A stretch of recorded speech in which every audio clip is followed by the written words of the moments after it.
Invité de Quotidien ce mercredi 5 avril pour la promotion de la nouvelle saison de Léo Mattei sur TF1, Jean-Luc Reichmann a raconté la fois où il a été harcelé par un professeur de français au collège. Ce mercredi 5 avril, pour le troisième numéro de la semaine, Liane Barthès recevait Jean-Luc Reichmann et Stomy Bugsy, tous deux à l'affiche de la série Léo Mattei, Brigade des mineurs sur TF1. Cette nouvelle saison démarre ce jeudi 6 avril à 21h10 et CIST la 10e. Alors que Liane Barthès recevait également une enseignante sur le plateau, Jean-Luc Reichmann en a profité pour raconter la fois où il a été harcelé par un professeur de français au collège. Un souvenir traumatisant pour l'animateur de 62 ans.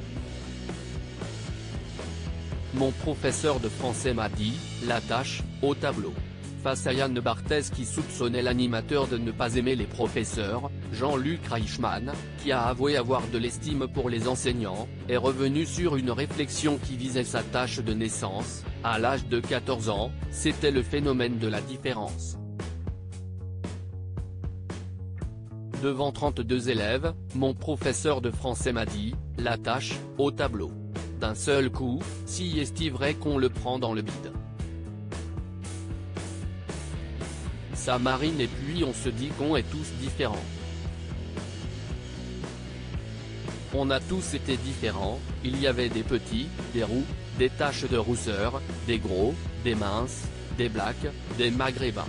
Et alors, quel est le problème? Si est-il notre différence qui fait notre force? Je me bats pour la différence depuis des années. Frère d'une sœur, Marie-Laure atteinte de surdité, Jean-Luc Reichmann est très engagé dans la lutte contre la différence.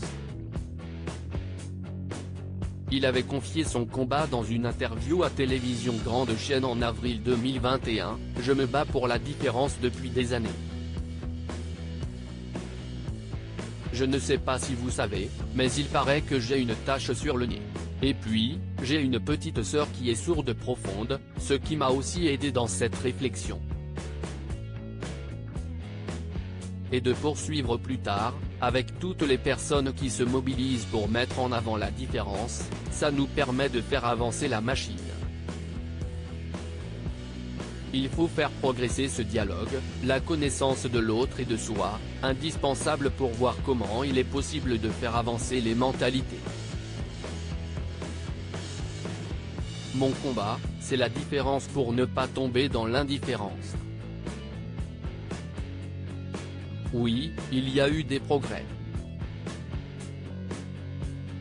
Mais on continue à se battre, a-t-il souligné. À lire aussi. C'était quoi l'idée?